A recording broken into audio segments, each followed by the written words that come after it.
তুমি চলে এসেছো। দাও দেখি কেমন মাছ আনলে। আমায় আর খাটিও না তো, ওই তো ব্যাগটা আছে, নিজেই দেখে নাও। তোমাকে না বললাম একটু বড় আর চ্যাপ্টা দেখে মাছ আনতে।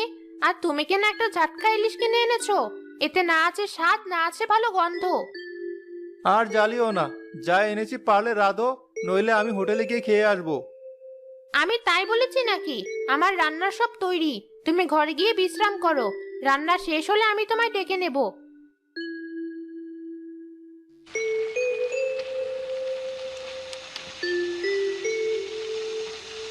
ইলিশ মাছের কি সুগন্ধ ছেড়েছে! মনে হচ্ছে এক্ষুনি একটা গালে পুরিনি। শুধু শুধু লোকটাকে অতগুলো কথা শোনালাম। মাছটা ছোট হলে কি স্বাদ আছে মনে হয়। ঝোলটা একটু চেখে দেখি তো। কাকলি চামচ দিয়ে ঝোল ওঠাতে গেলেই তার আঁচলটা চুলায় পড়ে আগুন ধরে গেল। আরে বাবা, আগুন! কে কোথায় আছো? বাঁচাও, বাঁচাও আমায়!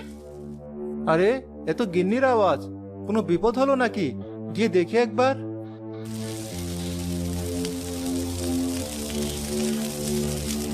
রিয়াজ দৌড়ে রান্নাঘরে গিয়ে দেখলো কাকলির সারা শরীর আগুনে জ্বলজ্বল করছে। হায় হায়, এ আমার কি সর্বনাশ হলো! কে কোথায় আছো? আমার বউটা যে আগুনে পুড়ে মরলো। রিয়াজ যখন বারান্দায় বসে কাঁদছিল তখনই কাকলির আত্মা শাকচুন্নি হয়ে পাশে দাঁড়িয়েছিল। কাঁদছো কেন? এই যে আমি তো মরিনি। কি হয়েছে রিয়াজ ভাই, কাঁদছো কেন? আমার সর্বনাশ হয়ে গেছে ভাই। ওই দেখো, আমার বউ আগুনে পুড়ে মরে গেছে। হায় হায়, ইলিশ খেতে এত ভালোবাসতো, আর সেই ইলিশ মাছ রাতে গিয়ে ওকে মরতে হলো। এ আমার কি সর্বনাশ হলো গো! শাকচুন্নি কাকলি যখনই ভেতরে তাকালো দেখলো তার নিথর পোড়া শরীর মাটিতে পড়ে আছে। এ কি হলো? আমি সত্যি সত্যি আগুনে পুড়ে মরে গেলাম। কিন্তু মরে গিয়ে আমি কথা বলছি কি করে?